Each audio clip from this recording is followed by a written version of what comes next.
नमस्कार बंधुगण आज हूँ बाहुड़ा रथଯାत्रा। बाहुड़ा रथଯାत्रा मो घास उपाड़ा जाइली तो घास उपाड़ू उपाड़ा समय मत समस्ते कहले कि गोटे वीडियो करवा। ठीक है चलतु वीडियो करवा। तो एवं कोदाल धरिले कोदाल धरिके मारिबा को लगिली घास घास उपाड़ी तापर घास उपाड़ू उपाड़ू गोटे किसी अलग अचानक प्लानिंग है। तो प्लानिंग ठारू आम कौन है आम तो बाहरी पड़लु ये प्लानिंग जोटा कि बाहुड़ा रथयात्रा जाइए टिके एंजॉय करवा। तो आम कि बाहरी पड़लु तो जाऊ जाऊ ये सब घास जाक गोटे जगार गदा कराई।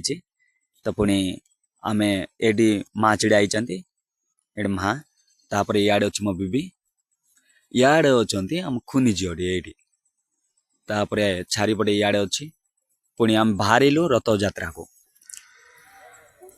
तो बाहरी पड़लु आ कि समय पर जाकि रथयात्रा पाखे पहुँची जीवु गोटे मिनट लगे। तो एमती किसी कथबार्ता विभिन्न प्रकार कहानी मध्यम आम जा पहुँचलु।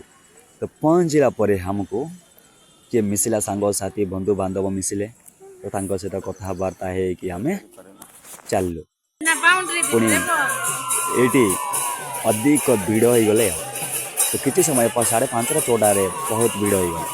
भिड़ होगा समय आम आ कि समय रही आउ तो गाँ को बाहरी पड़ू।